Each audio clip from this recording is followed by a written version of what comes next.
Oi, galera, como vocês estão?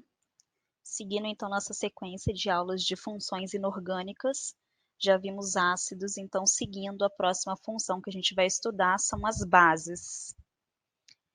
A gente acaba falando um pouco sobre base quando fala de ácido, né? Meio que uma coisa complementa a outra. Então, a gente acabou citando algumas características semana passada e hoje a gente vai ver focando realmente nas bases. Então, num contraponto já com os ácidos, a gente falou que ácidos possuem sabor azedo, enquanto as bases possuem sabor adstringente. Essa palavra, né, meio estranho, o que seria um sabor adstringente? Quando a gente come, óbvio que não uma banana verde do jeito que está aparecendo aqui na foto, mas aquela que está começando a madurar, está pouquinho amarelinha ainda, a gente come e sente uma secura na boca, né, dá uma apertada no canto da boca. Acredito que quase ninguém deva ter comido caju, assim, direto da fruta, né? A fruta super linda e tal. Você chega a dar aquela mordida e na hora a sua boca seca inteiro. Tem um gosto muito forte. Seca a boca, dá uma amarrada na boca, sabe? Uma sensação estranha. E como a gente já tinha dito, no passado eles utilizavam o sabor para distinguir se era ácido ou se era básico, né? Como bases, assim como os ácidos podem ser corrosivos, essa prática de colocar na boca para sentir o sabor e fazer a distinção não era nem um pouco saudável, né? Os ácidos possuem pH menor do que 7, enquanto as bases possuem pH maior do que 7, que a gente também pode ser chamado de pH alcalino. A gente sabe que a escala de pH vai de 0 até 14, menor do que 7 é ácido, maior do que 7 é um pH básico ou um pH alcalino. E quanto mais próximo de 14, mais básico é aquela substância. Elas conduzem eletricidade em meio aquoso e no estado líquido por serem compostos iônicos e ficam rosa na presença de fenolftaleína. Fenolftaleína é um indicador de ácido e base que, pela coloração, a gente consegue distinguir se é ácido ou se é básico sem a necessidade de provar, né, de colocar na boca.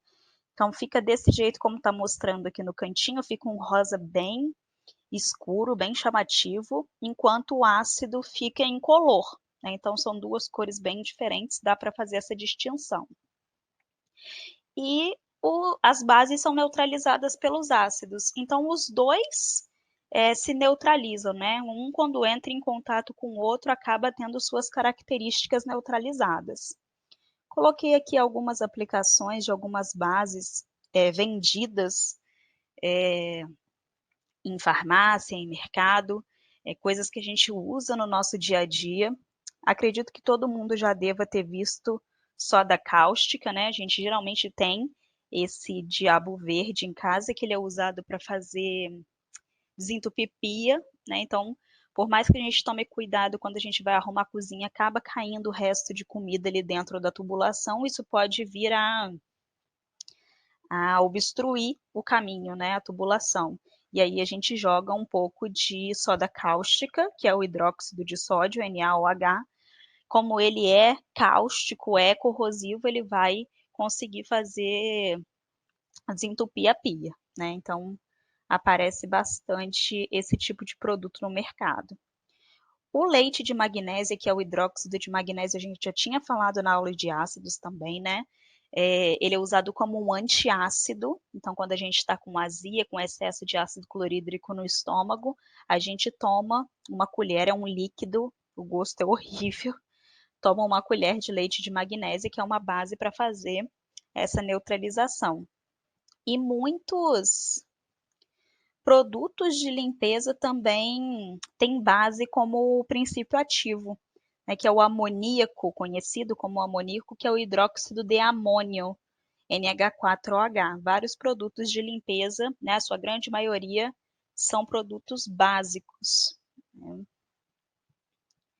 Segundo Arrhenius, então, a definição de base são aqueles compostos que em meio aquoso se dissociam e liberam íons OH- que podem ser chamados de hidroxila ou de oxidrila. E eles dissociam porque são compostos iônicos. Lembra que ácidos ionizam porque são compostos moleculares? Os íons ainda não existem, a gente tem que forçar com que esses íons apareçam. Já aqui não, aqui a gente tem compostos iônicos, os íons já existem. Quando a gente coloca em meio aquoso, eles vão se separar, se dissociar, se afastar. Então, em meio aquoso, o NaOH se libera, se quebra em Na+, e OH-. No hidróxido de cálcio e hidróxido de alumínio, a gente tem uma quantidade maior de hidroxilas. Então, o CaOH2 vai liberar 2 hidroxilas e vai liberar também o Ca2+. O NOx do cálcio tem que ser mais 2, porque se eu tenho 2 cargas negativas, eu preciso de 2 positivas para garantir a neutralidade. Além disso, se esse 2 está aqui acompanhando a hidroxila, pela regra da cruz, ele veio lá de cima. E o cálcio não poderia ter outro valor, já que ele é um metal alcalino terroso, um elemento da família 2 da tabela, ele possui NOx mais 2 mesmo. Então, tem vários jeitos de você perceber se você está colocando essas cargas, esses NOx todos certinhos. A mesma coisa acontece no AlOH3. Você vai liberar 3 hidroxilas, então você vai ter 3 cargas negativas, então você precisa que o alumínio assuma 3 cargas positivas. E o alumínio é da família 13 da tabela, ele realmente precisava ter NOx 3+, e também dava para pensar aqui na regra da cruz subindo esse valor. A gente pode dizer que, de um modo geral, as bases são sempre formadas por um metal, que sempre possui NOx positivo, junto da hidroxila, que sempre possui NOx-1. E a formulação dessas bases vai ser feita fazendo a regra da cruz. O -1 da hidroxila desce para encontrar o metal e a carga positiva do metal desce para encontrar a hidroxila. E essa carga do metal vai depender de que família ela está. Se está na família 1, tem NOx mais 1, se está na família 2, tem NOx mais 2, na 13 mais 3, e assim sucessivamente, lembrando ainda que metais de transição possuem NOx variável, né? Então, para o ferro, por exemplo, poderia ser ferro mais 2 ou mais 3, então poderia ser FeOH2 ou FeOH3, né? Cruzando esses valores. A gente falou, então, que são sempre metais acompanhando a hidroxila. Nem sempre isso acontece, né? Tem uma exceção que cai bastante, né? É bom se ligar nisso, que a única base não metálica que a gente tem é o hidróxido de amônio, o NH4OH. É bom a gente fazer a distinção, né? Porque a amonia é o NH3 e o amonio é o NH4+, é o íon NH4+, que ao se juntar com a hidroxila, forma o NH4OH. Algumas classificações das bases. Quanto ao número de hidroxilas, vão ser monobase se liberar uma hidroxila, dibase se liberar 2, tribase se liberar 3 e tetrabase se liberar 4. Não existe nenhuma base formada com 5 hidroxilas para frente, então a gente vai só a tetrabase. Então, analisando a quantidade de hidroxilas que cada uma tem, a gente consegue fazer essa classificação. Então, por exemplo, o FeOH2 é uma dibase, o FeOH3, por ter 3 hidroxilas, já é uma tribase. Quanto à força, a gente considera bases fortes aquelas que têm dissociação elevada, né? Então, aqui a força das bases também tem a ver com a capacidade que elas possuem de dissociar. Bases que dissociam muito formam bases fortes, bases que dissociam pouco são bases fracas. Aquelas que são formadas por metais alcalinos e alcalinos terrosos são consideradas bases fortes. Então, lítio, potássio, sódio, rubídio, césio, frâncio, cálcio, magnésio, elementos da família 1 e da família 2 formam bases fortes, ou seja, bases que dissociam bastante. Uma exceção aqui, tomar bastante cuidado com isso, é que o MgOH2 é uma exceção da regra. Magnésio é um elemento da família 2, mas forma uma base fraca. Tanto é que a gente ingere, sem problema nenhum, o hidróxido de magnésio para combater nossa má digestão e azia, né? Não traz nenhum malefício. Todas as outras bases formadas por outros metais que não sejam os alcalinos nem os alcalinos terrosos são consideradas bases fracas. Vocês podem até perceber que base é uma matéria bem mais fácil do que os ácidos, porque não tem aquele mimimi todo, né? Não tem aquela quantidade toda de exceção e tudo mais, né? Então, se é da família 1, se é da família 2, é forte, com exceção do magnésio. Qualquer outra base vai ser fraca. Lembrando ainda que quanto mais forte for a base, mais ela dissocia e melhor ela conduz eletricidade. Então, uma base forte conduz eletricidade de forma muito mais eficaz do que uma base fraca.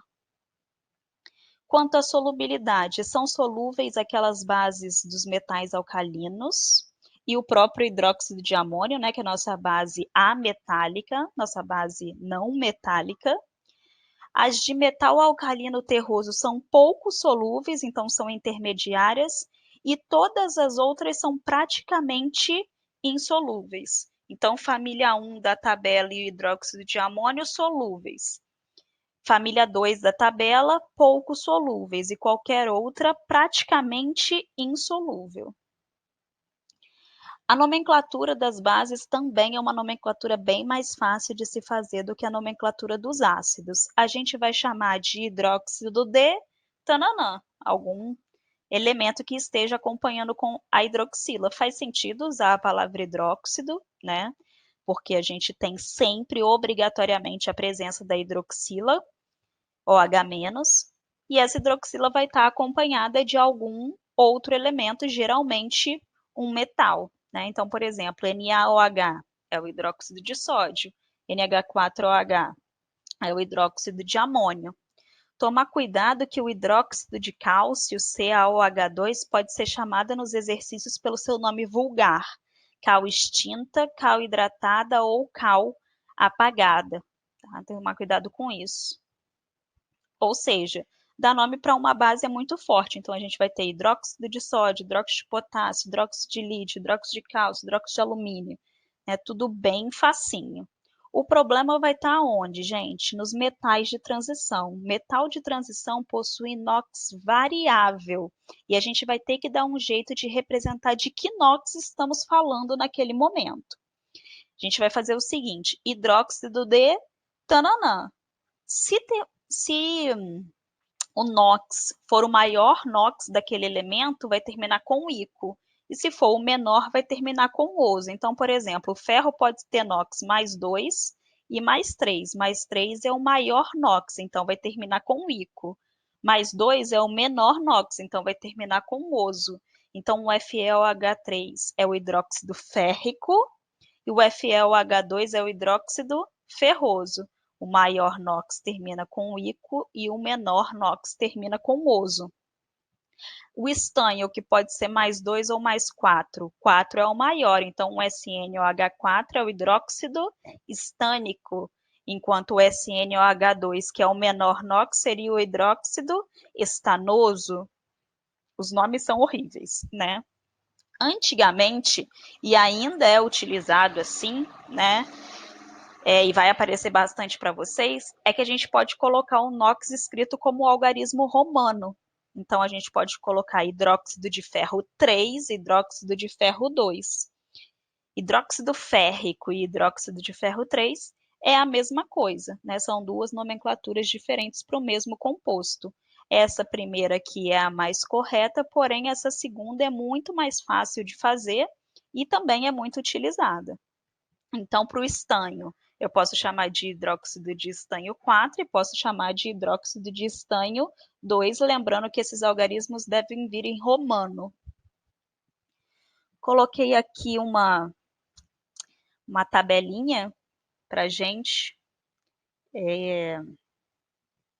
com os principais cátions, né, com o seu principal NOx, seus principais NOx no caso dos metais de transição, para a gente poder perceber como vai ser, ó. Aqui a gente tem os monovalentes, né, que são os da família 1, os bivalentes, que são os da família 2, e tomar cuidado, ó, prata, cádmio, zinco, são elementos de transição, mas que possuem NOx fixo. Então, eu posso falar assim, hidróxido de prata 1? Não, porque prata é sempre mais um, mesmo sendo um metal de transição. Então, se eu coloco um em romano, eu estou cometendo um pleonasmo, né? uma redundância. Então, é apenas hidróxido de prata. Eu preciso falar hidróxido de zinco 2, hidróxido de cádmio 2? Não, porque zinco e cádmio, mesmo sendo metal de transição, possuem NOx fixo mais 2. Então, eu devo falar simplesmente hidróxido de zinco, hidróxido de cádmio. O bismuto, a mesma coisa, né? O bismuto também tem NOx fixo. Então, é hidróxido de bismuto e não hidróxido de bismuto 3. Ele sempre vai ser 3+, não há necessidade da gente colocar isso. Agora, metais que possuem 2 NOx diferentes, a gente pode fazer a distinção. Por exemplo, o cobre pode ser +1 ou +2.